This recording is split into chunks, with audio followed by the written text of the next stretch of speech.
I think that's why the most important question that we asked in this documentary was, what does freedom mean to you?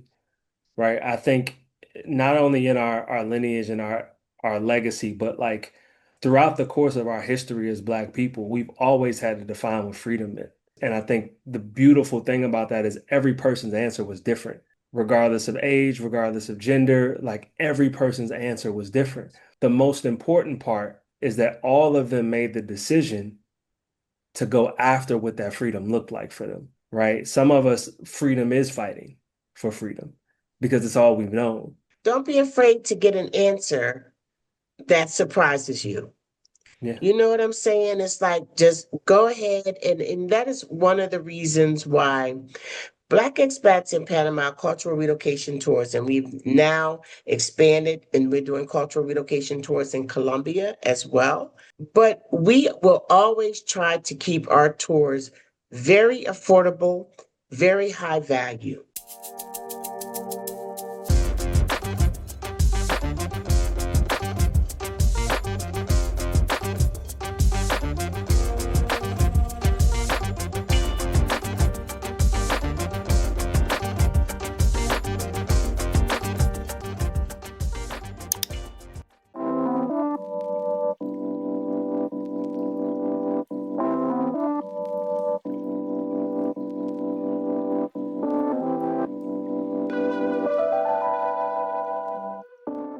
Hey everybody, it's your girl Charlotte Van Horn, Black expats in Panama, and here I am, here I is, right here in your face. I am coming to you. I ain't got time to sit and chit chat and smile because we have some very important guests with us today. I know you've heard all the buzz about our new mini documentary, Chariot. That's capital C, capital Harriet. Chariot. And so we are going to be having a preview specifically and exclusively for people who are here in Panama City. They're going to be the first people to see the mini documentary that was recently produced by Black Magic Content.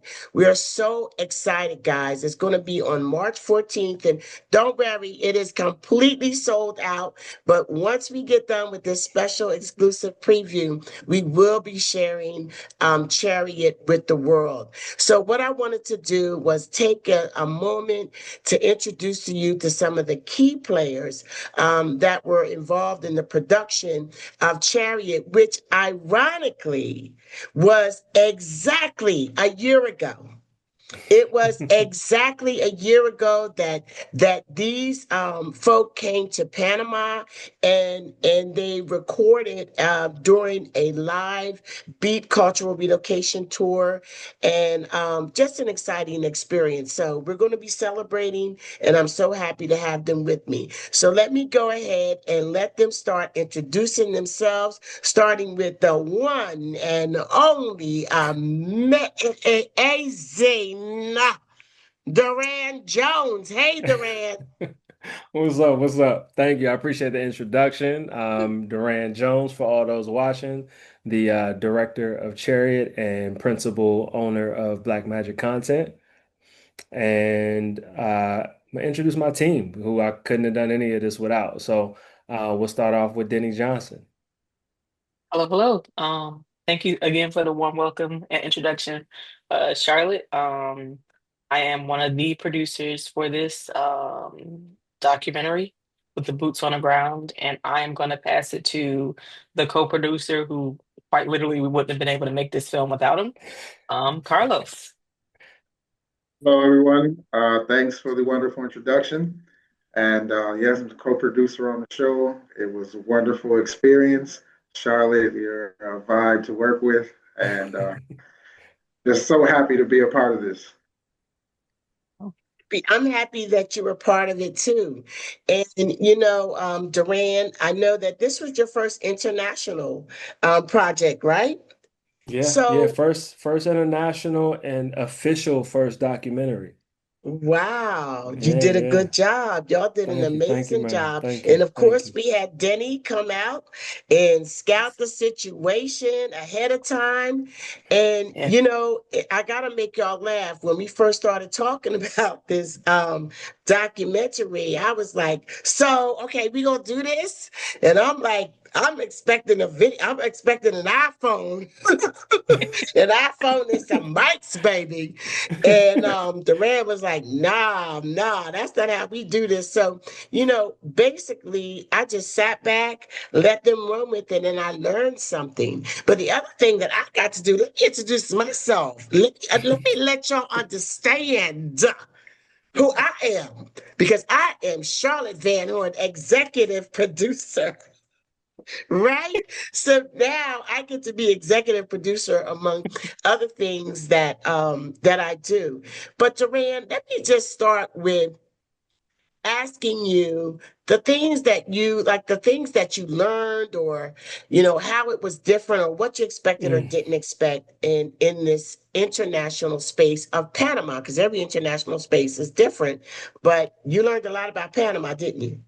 Yeah, I think I'll let Denny talk specifically about the production stuff, but I think me Okay. as an individual, just being in Panama and learning the history of Afro-Panamanians and the history of our ancestors who got off one boat stop before us, right? Mm, And I think that was a huge component that we wanted to just bring into the creative of this documentary, tracing the lineage of our people who were enslaved and almost landed in Panama if the deal would have gone through, right? Tracing that, tracing the culture of our music, how we hide things and continue to hide things in our music from people in plain sight because they don't understand our cultural language, right? mm. And just passing those things down from generation to generation. So I think the biggest thing for me starting this project, we called it a time capsule, right? Just imagine if we had the technology during Harriet's time that we have now to be able to document the Underground Railroad, to be able to document this journey to freedom, right? But I think the history really contextualized for me what all that actually meant at this present time in a really unique way.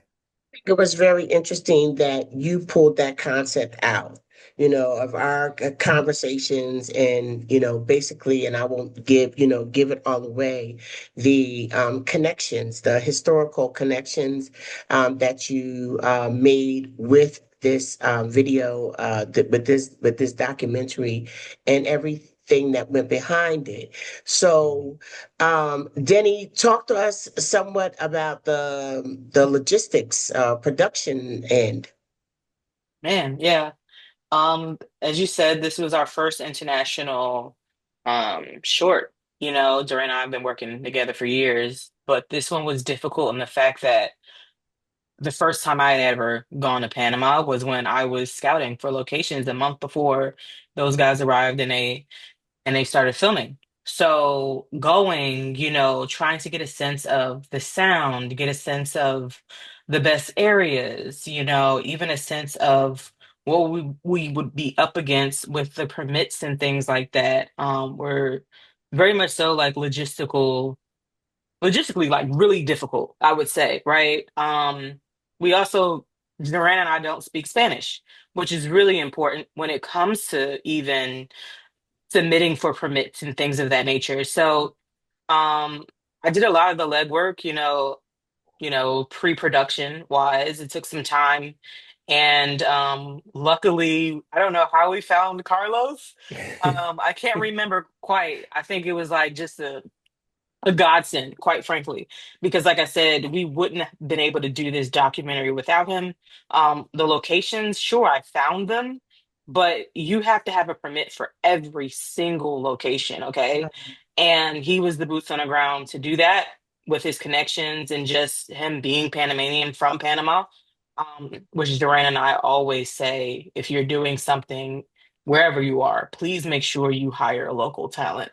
So I think for me, one of the biggest things I did was we found local talent, a part of the logistics, and that was able to really help us with every single location that we filmed, That's and we dope. filmed so many.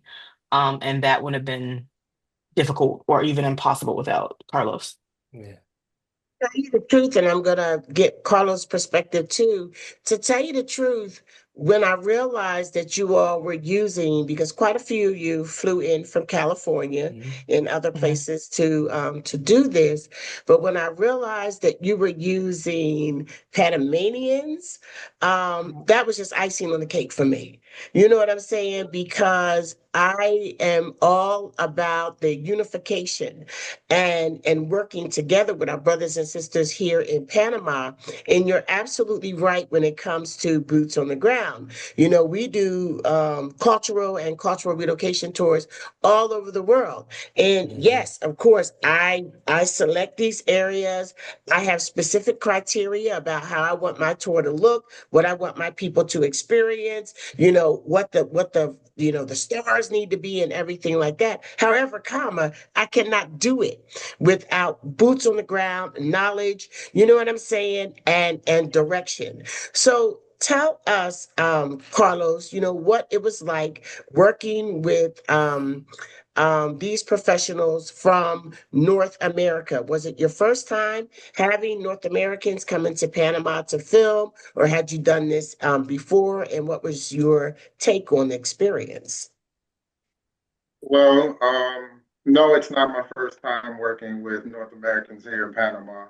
Um, it was great once I linked with Denny and realized that I was working with pretty much an all-black crew and black magic, and Mhm. you know what the concept of the documentary was with the black expats and the relocating to Panama. So also, I guess what the connection with me and the team was me growing up in Chicago and having that North American background. So we were able to relate and understand each other, you know, really clear.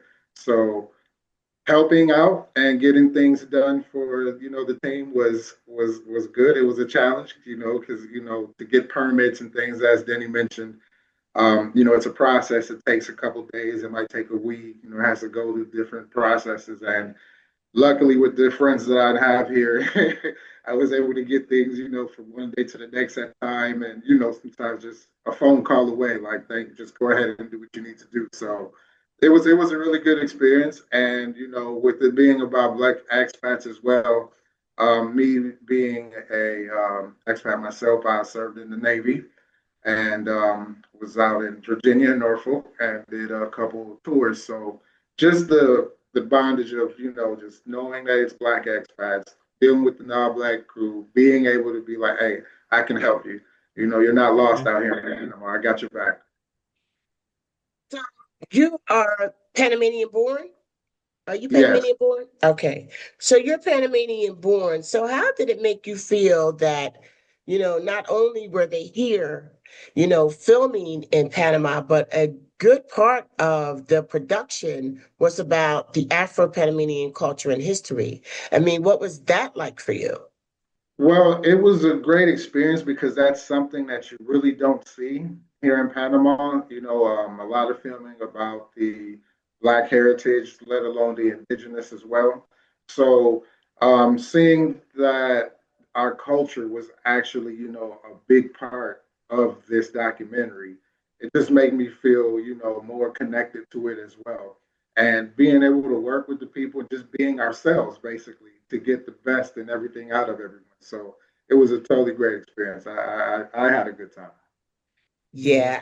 Yeah, Yeah. I'm always very, I'm embarrassed sometimes to say that I think at this point I'm probably more aware of the Afro-Panamanian culture and history than I am African Mhm. American culture Mhm. and history. And it's because in my life in the United States as an African American, I'm not, I'm not inundated every month with our culture and history, as I am here. For the last 5 years, every month, I've been on a cultural relocation tour.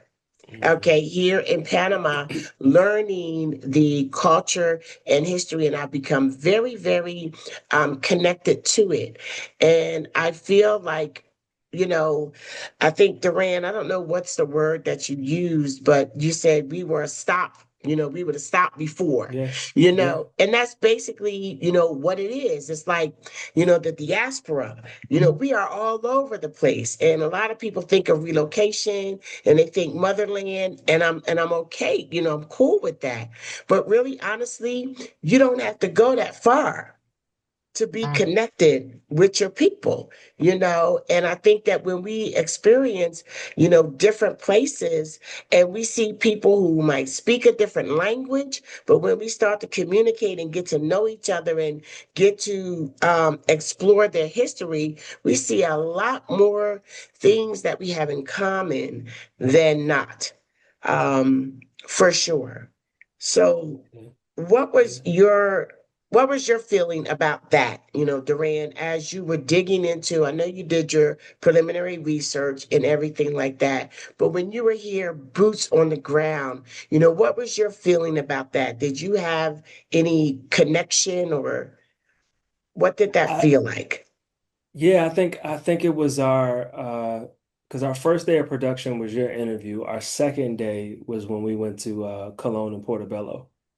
Um and that opened up a lot for me because Tio took us to Gold Row Mm-hmm. and was telling us the history of the houses there, which was just like gentrification where Margarita. we are, and it's Mm-hmm. it's it's so many different neighborhoods, black neighborhoods, the same thing.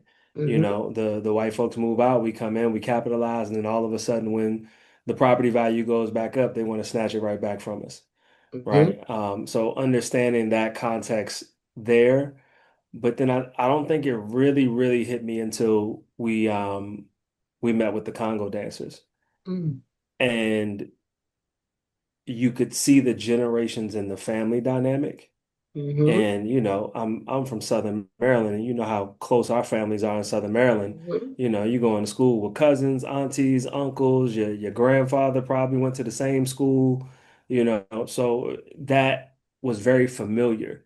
And it felt like they were a part of my family that I just never met before, Mm-hmm. right? So it didn't feel like a history lesson as much as it felt like a family reunion. And Mm-hmm. I think that was what we were trying to capture inside of the performance and like weaving it through the documentary in the way that we did because it was so important. It's really the heartbeat of all of us. All right, I totally agree with you. And, when people are on the tour and we have that day in Cologne. It's such an interesting thing because, of course, when we created the Cologne, when we created this tour, everybody said, don't go to Cologne. Everybody said that. Mhm. White people said that. Black people said that. Every people from Cologne said that. And it's about following your heart and being guided by your spirit for me, because I knew that I couldn't do the tour and not go to Cologne. And I Mhm. took such a gamble because I had not seen Cologne in 14 years. And Wow. I had only been to Cologne one time. And the last time that I had been to Cologne City, which is what most people only know about Cologne, not the fact that it is a province, and has a beautiful coastline, and a lot of other things, as far as history and everything. But I knew that I had to go there.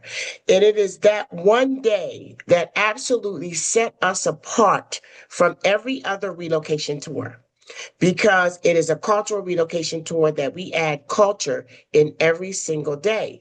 And when we go to Cologne, what happens is, just like you said, it's not history, it's not a tour, it's a familial connection, Mhm. that you feel. And it's very important. And somebody said, I wish I could take the credit for connecting these dots, but I can't. Somebody said on one of the tours, or no, in Africa, I think when I was in Africa, that community is in our DNA. Mhm. And specifically coming from the United States, and where we have just such an individualized society, that we've kind of lost that. Like you said, growing up, listen, I grew up in Glassboro, New Jersey, small town in New Jersey. I could be recognized by my nose people knew by my nose that I was a Higginbotham. Okay, people knew exactly who my mama was. They mama knew my mama, and if you did something out in them streets, they were like, "I'm gonna tell your mom. You may not have ever seen that person before, but they could identify you as one of Charlotte's kids." And Yeah. somebody said one time, community is in our DNA. So when you interview those Black expats that are here, and they say, I find peace, this joy, this, sometimes we can't even put it into words. When we go to Cologne and we feel that community connection, it resonates with us because it taps back in to our DNA. And I Yeah. think that's the amazing thing about it. Coming back, riding on the bus, the music, where we play basically music that takes us back to um, childhood, the first kiss. It is that music, amazing things, that music that connects the experience between the US Mhm. and the Panama and makes it that much more special. It's such a special thing, and I'm glad that I was led to do it. But Yeah. DeWitt, let me Yes. say hello, my brother. Welcome. Thank you, and I'm very sorry about being late. I was trying to be online on time, but there's an That's issue where all I am right. right now, so we figure it out now. Thank you. That's all right. I know you're a busy man, and I'm glad that you're able to be on here tonight. So please introduce yourself and tell us what role you played in the production of Chariot. My name is Dawit Adera. I'm a cinematographer. Yeah, I play a cinematography role, led by Doran as a director. So yeah, we've been collaborating for many years since we're school. So we've been blessed to come out there and see, real experience. One thing I really love documentary is it's not something somebody performing it; it's somebody living it. So Mhm. it's really beautiful to see people the real expression how they feel first time going out there and see what they see. So it's beautiful. So this was Duran's first international production, but it wasn't yours, right? That's correct. So have you done international productions in what other areas? I have been in Europe, and I've been also in Africa, different places. So yeah, I have several projects I work on, and some of them multiple time traveling. So yeah, it's just beautiful to see, especially, I'm also from Ethiopia, so I'm more, I born and raised in Ethiopia, which is that give me also just really have to see the very indigenous, because I don't know if you know the history of Ethiopia is never been colonized. So the culture, the people is very, pretty much untouched. So you just experience the very authentic culture. So sometimes when you travel, for example, in Panama, you go to Colon that you mentioned, you can see that the dance, the music is very, very indigenous feel. So it's Mhm. really, I can see that in a way. So it's beautiful. That is interesting. Can you tell us out of all the things that you've seen during the time that you were here, what was your most memorable moment? As I say, I'm always interested in people like how they feel, because there is a difference. Something people, when they react for something, because there's a difference. So the first time you see them at the hotel is very different. And as soon as they start seeing that experience and the places and, even, I mentioned that I think me and Doran, we talk about like, uh, racism itself sometimes when you're the place that is not exist, the feeling is very different. So we are having that conversation. It's like, people, there is a class. Of course, there is people has some money. It's very different. But class is a different thing than like racism. So it's very the people how they live, even the people we interview them, they just like really devoted to live there. They really enjoying that life. So you can see that like how they their experience from their past and now where they are right now. So it's just really Yeah. beautiful to see them. Let me So let me let me tell you something else about Dawit though. So okay. when you go somewhere with Dawit on a shoot, you have to also be ready because Dawit doesn't like to sleep. Dawit likes to stay up all night and explore and run around the streets. and then get up in the morning and do it all over again after a 30-minute nap. Wow. So yeah, so we found a lot of espresso spots late That's at night. correct. We stole some early morning shots in different areas a lot of times. But yeah, this I don't know how he does it. I didn't have my tank wasn't that full. But yeah. Yeah, the biggest energy for me is like sometimes we take it for granted or something, but when you go somewhere, you never know you're going back or not. I have experience sometimes going somewhere for work. Oh, I'll be back in this area, but sometimes I never go back. That was my only chance. So whenever I go places, I really want to, especially I love people like local people, meeting local business. That's my favorite thing. You understand the people, the culture, how they live, everything. It gives you the glimpse of that. And then I've been telling him like, okay, if I move, that's the place I'm going to move. It just gives you the hint of like, okay, this is the place. It makes me feel this way. Yeah. So You Yeah. went you somewhere else. lose like that stress. You said that about Sorry, go Panama ahead.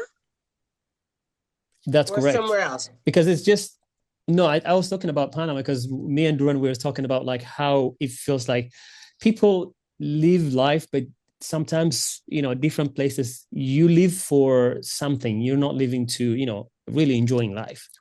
So you're occupied about a lot of things, but Mm-hmm. going out there, you can see people. Financially, people they might have good money. Some people may not, but it's still everybody's like really enjoying the moment and the life when you go to Yes. the restaurant, when you go to places, and it is easy to create friends, easy to connect with people. Even the Yes. local crew, how we connected, even afterwards, we still have a chat and the takes and all that stuff. So those are the things that like people don't know it, but it has a huge value as a community. Yes, it It's very does. important.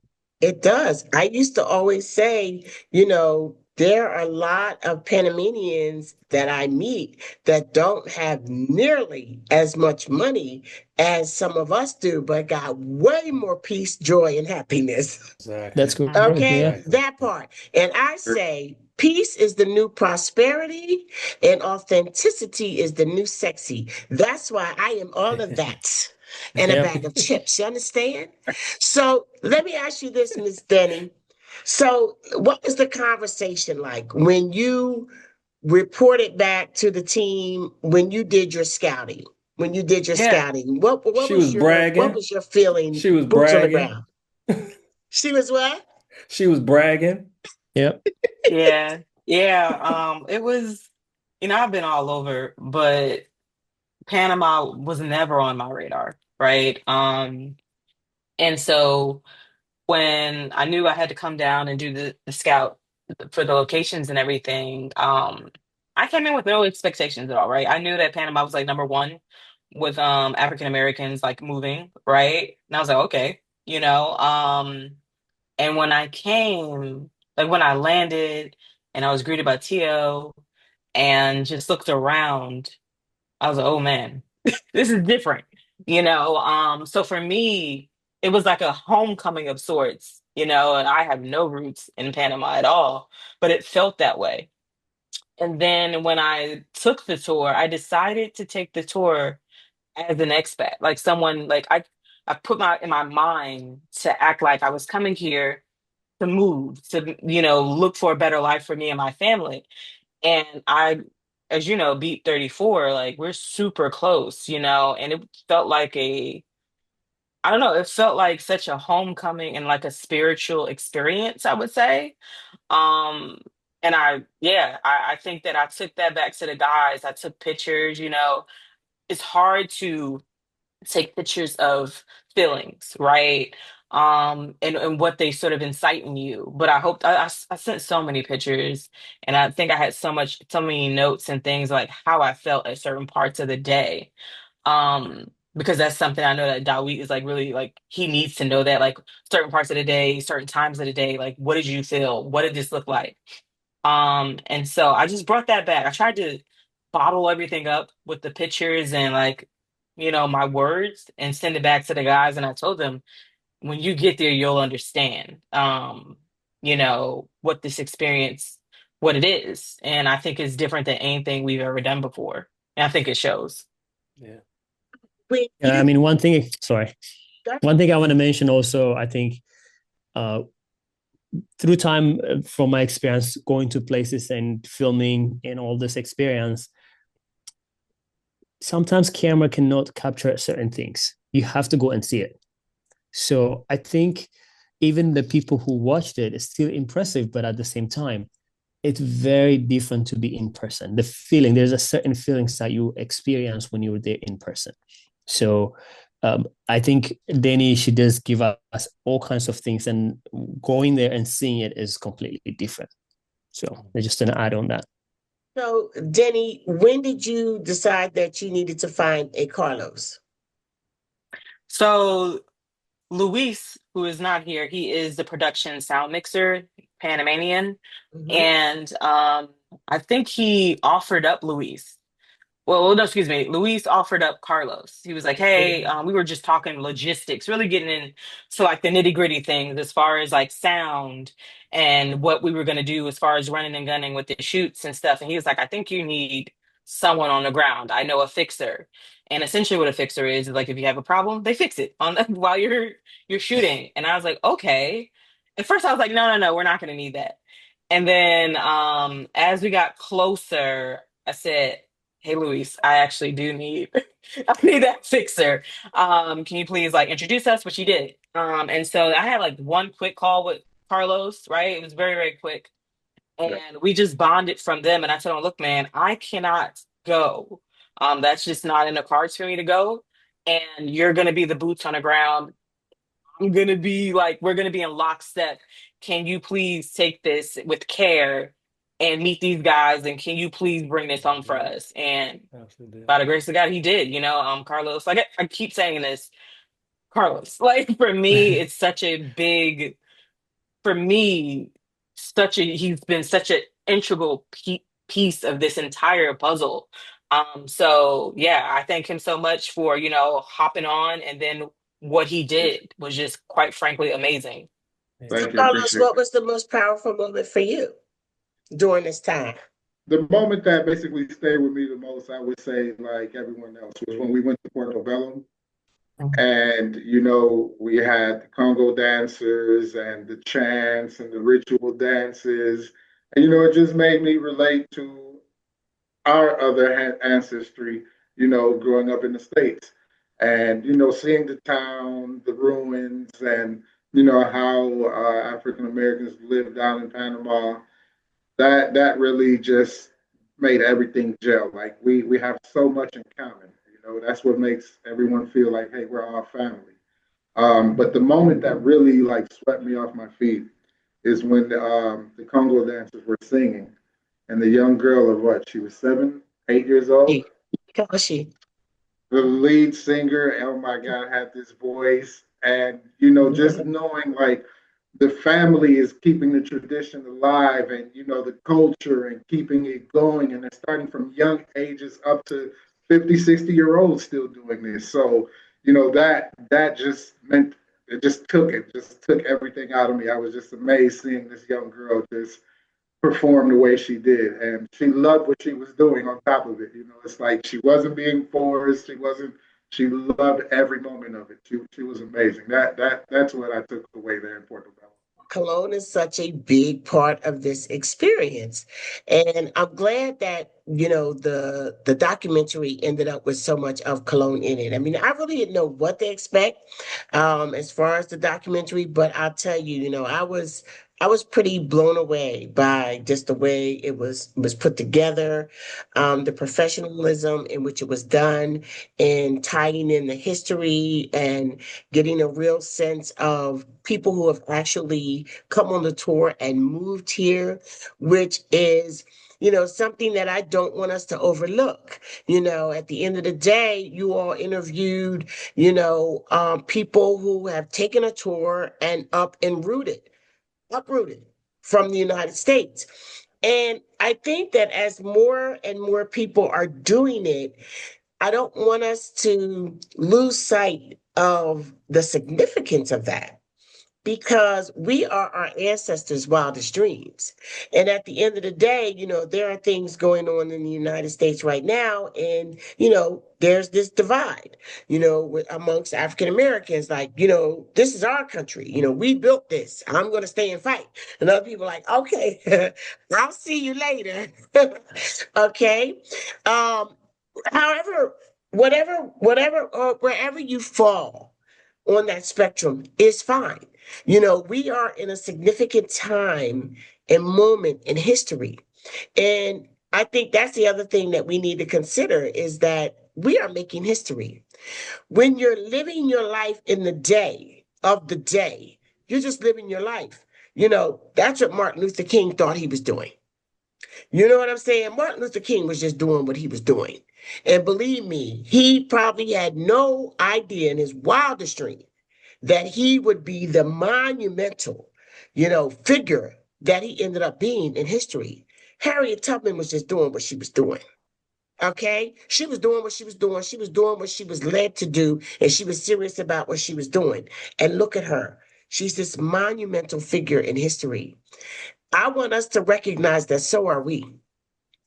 And when it comes to, the things that we're doing, the Black people who are getting up and saying, you know what, I'm going to go on and look, doing that finger, you know how they do that finger in the church, Excuse doing me. that finger in the church and say, I'm going to see y'all later. It's not a small thing. It's something that a lot of us, some of the people that you talk to, believe me, they had people from their family say, you must be out your mind. Where's Panama? Girl, they don't even speak English over there. Why would you leave? And I think, what about that, guys? What about the fact that we are so brainwashed that the United States is the best thing since sliced bread? That's what 70% of us don't even have a passport. What do you think of that when you do a documentary like this and you see people, not just people, but a lot of people 60, 70 years old that are uprooting themselves from everything that they've known all their lives to try something new? How does that feel, or Yeah. how does that resonate with you, specifically as younger people? I think that's why the most important question that we asked in this documentary was what does freedom mean to you? Right? I think not only in our lineage and our legacy, but like throughout the course of our history as Black people, we've always had to define what freedom meant. Right? I don't think we can recall in the last 4 or 5 centuries a time when we didn't have to define what freedom meant to us. And I think the beautiful thing about that is every person's answer was different, regardless of age, regardless of gender, like every person's answer was different, right? But I think the most important part is that all of them made the decision to go after what that freedom looked like for them. And I don't think a lot of us have the audacity to actually do that, right? Some of us, freedom is fighting for freedom because it's all we've known, right? But what does it look like if you can get it without a fight? Yeah. So I think that's for me the most important part of this documentary is like just go explore and figure out what freedom means for yourself. Because honestly, passports, in my opinion, shouldn't be a thing anyway, right? Like passports only exist because of colonialism and empires and nationalism and all those other things, right? So it's not Control. a control, right? So inside of a structure that is deeming for you to be controlled like that, you have to decide what freedom is for you. So I think we all should be asking ourselves that question at the end of this documentary. And if it's Panama, if it's Ghana, if it's Belize, wherever it is for you, at least get on the journey to find it. Don't be afraid to don't be afraid to get an answer that surprises you. Yeah. You know what I'm saying? It's like just go ahead, and that is one of the reasons why Black expats in Panama cultural relocation tours, and we've now expanded and we're doing cultural relocation tours in Colombia as well. Um, but we will always try to keep our tours very affordable, very high value. You know what I mean? Mhm. I would rather take a lower profit margin and see more people be able to experience the option, to be able to experience getting off the plane and experiencing a different energy. To be able to get off the plane when you're on vacation, that's one thing. But when you're exploring a place that could possibly be your next home, that's another. Another thing. So, does anyone else have any thoughts about that? Just knowing, I mean, to relocate and change your whole life like that, it takes a lot and a big leap of faith to trust where you're going and adapt to a whole new lifestyle. So, it's not easy for a lot of people. And I mean, I agree as far as the passports are just control. No need for it in the world. We should be able to move around freely whenever we want.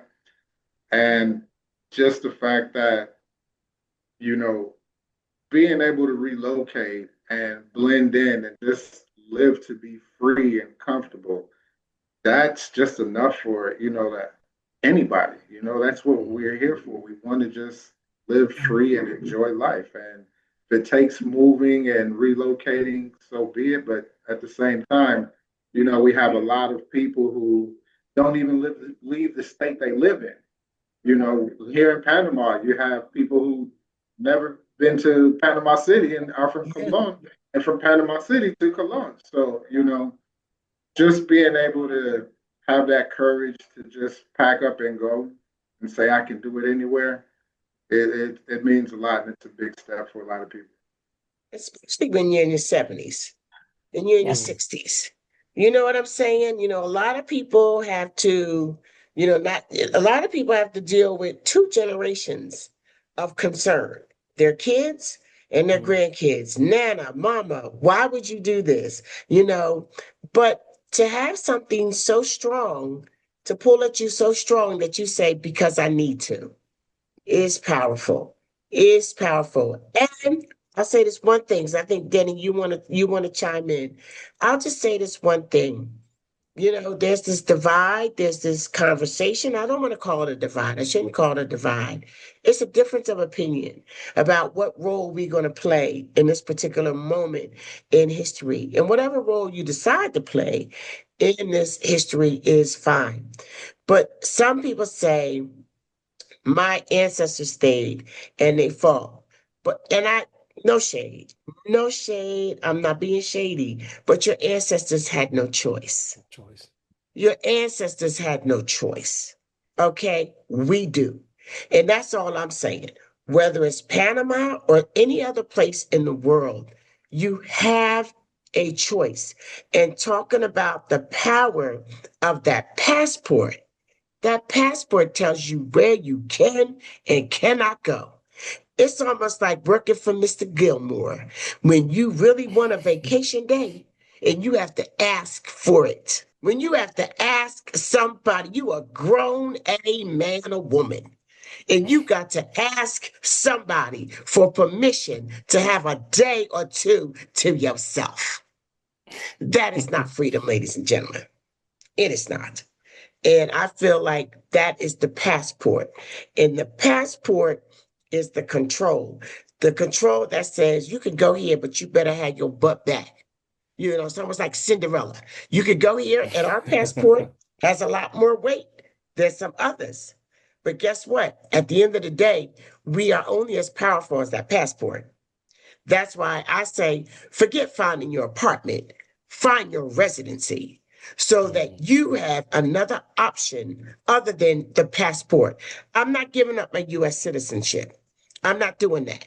But what I will have is IDs in my wallet. What's in your wallet?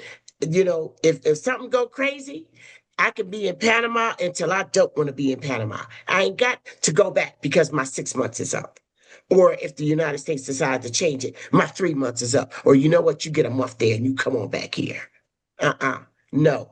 Having other options is freedom. Denny, what are your thoughts? Yeah, I mean, I did the tour in February. August, I signed on my lease in Mexico City, and I'm going through the visa status and everything now, I wouldn't have made that leap, if I hadn't gone to the tour. Panama, I knew Panama wasn't in the cards for me, but Duran knows I've been talking about living in Mexico City for years. Wow. And it was that tour that was like, what are you doing? Go do it. You What are can. you waiting for? Exactly. So for me, it was very much so like, the camera imitating life or whatever the case is. But yeah, I think it overall was like in a biblical sense, like it was meant for me to go and experience that and, see all the people, and it opened my eyes that I could do this. So yeah, it's very real for me, this documentary. And yeah, it really changed my life. So this is a generated question. I'm gonna take it to your face. This is a generated question. What was it like working with Charlotte through this process? So Everything you see on this screen is what it was like working with Charlotte throughout this process. yeah. Everything and more. But no, it was a beautiful experience. I think for me, particularly, this is our first international, first documentary, but it's also the first book of business that we pursued, pitched, won, and then executed. Wow. Right. So in that, there are certain expectations and things that need to be met and things that we are aware of, things that we aren't aware of, differences of communication, language barriers in terms of jargon, right? So it taught us a lot in how to navigate in this world of, being hired to do something, or going after a particular story and having to navigate the area and speak the language. There was one, Carlos, what was the park that we were in during the interviews? What was the name of Cinta that park? Costera. Cinta So, Costera. Get the okay, Costello. so there was one day we were doing the interviews, and these two brothers rolled up on tandem dirt bikes, police uniforms with the rifles strapped down, and they just kept riding in circles around us. And I said, "Hey, Carlos, I think you need to talk to them because I don't think they're supposed to be riding around us like this." And they were just looking at us. And I'm like, this can go left really, really quickly. But having somebody there able to speak to that was an experience that I'd never had. Dawit and I, we shot our thesis in South LA off of Hoover Street, right? So we're used to having to speak to communities and go into communities with respect, but this is on a completely different level when you're not on your own soil, Mm. right? So I think working with you has taught us a lot, and I think we have a lot of takeaways and a lot of growth through this moment. Because most of the stuff is self-generated. We have ideas and we just internally go shoot them, raise the money and go shoot them. But when you have expectations, somebody else's expectations, and your own creative freedom, you're trying to navigate what needs to be delivered, and also what's going to give that person the best outcome for them too. So yeah, I would say it was a beautiful experience, but a lot of learning, a lot of growth. Anybody else dare to answer that question? I mean, for me, I think mostly you communicate with Duran, but for me, looking at you, how you function, how you work, how you communicate with people, you know, you're not just pitching it, you're living it. So it is really beautiful to see that. Like you have that energy the morning to evening. You're in the car, you're out there with the people around, and then people with the tourists, and all these things that you handle around. Somebody, I don't think you could do that without loving what they're doing. So I think that shows everything, and it's a very, very rewarding to see that. Like we both are, like me and Ren especially, we're in the film industry, we just start up our career in a way, but seeing that somebody live what they believe, achieving what they're achieving, and then seeing you in that environment, you enjoying that life is the most inspiring thing to see you. You, and that is true. I absolutely love what I do, and DeWitt, we're the same. We're the same. We're the same as far as just working. I get it in. I get it in when I have the energy and the clarity to get it in. I rest when I need to. And it's the season that we're in. That's all. It's the season. It won't always be that way, and we'll know when it needs to shift. But right now, it's the season that we're Yeah. in. And like you said, there's no guarantee that you're coming back. When we do our tours, it's like people are like, Yeah. I'm tired. I'm like, okay, well, stay in the room, because everybody else paid to experience as much as Mhm. they could.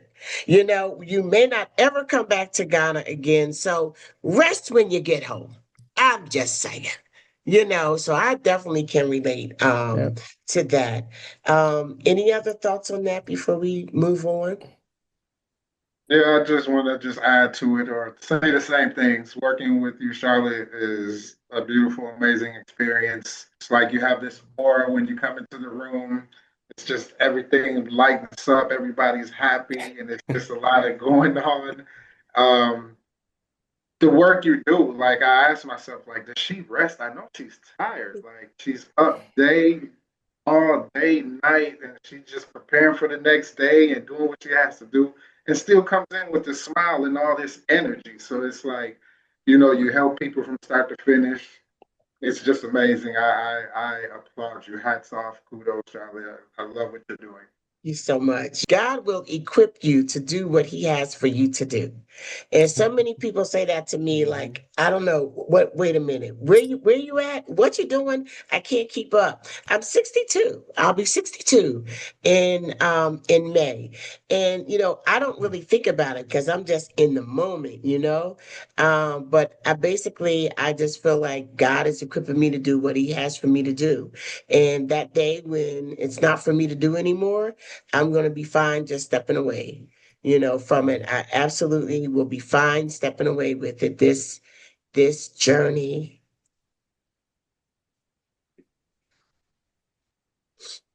has been amazing. It's an amazing thing, and I just feel super, super blessed and honored that God would lead me to this and allow me to just be able to make an impact on other people's lives. And I say that and I get emotional sometimes because everybody doesn't know my whole story. And, don't let the smooth taste fool you. I have been around. And there were times in my life where I'm just grateful to God that I survived. And so to be able to be here and in this moment is a blessing for me. It's a blessing for me. So Yeah. thank you for your kind words. Just to add one more thing, as you know, if you know the tree, you know by the fruit. So you just Mhm. work hard. So your fruit is very, very visible right now. So I think that's a way of to understand where you are. You have a lot of blessing in a way. So Lots. Thank you. Yeah. Thank you so much. All right, so this has been an amazing conversation. I gotta let you guys go. But I would like to know what you would like for people to take away from this mini documentary. And I'll start with Duran. I think it's what I said earlier. Be free, whatever that means to you. Figure it out for Understand? yourself. Mhm. Denny? For me, it's, to go get that freedom, right? Like that's what I did. So don't be afraid to go pursue your freedom, whatever that is. Mhm. Carlos? Well, just the mix of the heritage and our ancestry that you can go anywhere in the world and just connect and live comfortably and be free. Yes. DeWitt? I think I would say mostly people, one thing they're afraid more than a lot of things is, I think, taking a risk. So everything has a risk. To do something, to be free to do anything, you have to take that risk. There's a bridge. So that bridge is, you have to let it go the past and you have to go to forward. So unless if you let the back, you can't go forward. So That's it. taking risk is the most important things. And I think for me. That's it. There's no reward without it. There is no Yeah. reward without it.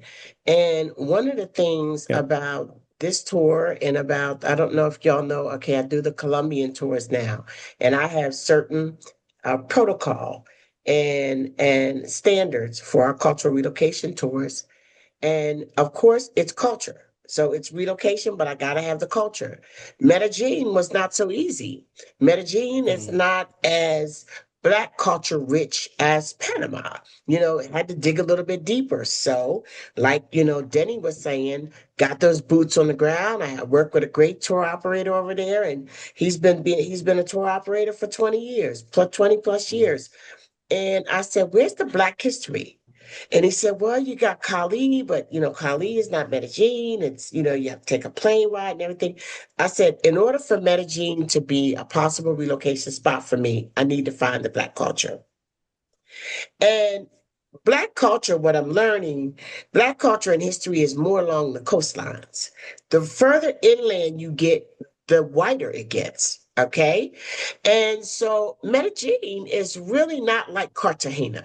Cartagena, Cali has a lot more melanin, mm, in it. And what happened is the people they were enslaved persons in Medellin, and when slavery ended, they were like, "Adios, I'm out." They left. So what happened was the people that stayed was indigenous and Spaniards. So people in Medellin, in that area, they don't have the melanin that you see in Cartagena along the coast, okay? mm, Because the Africans left and the Spaniards and the indigenous made, families together.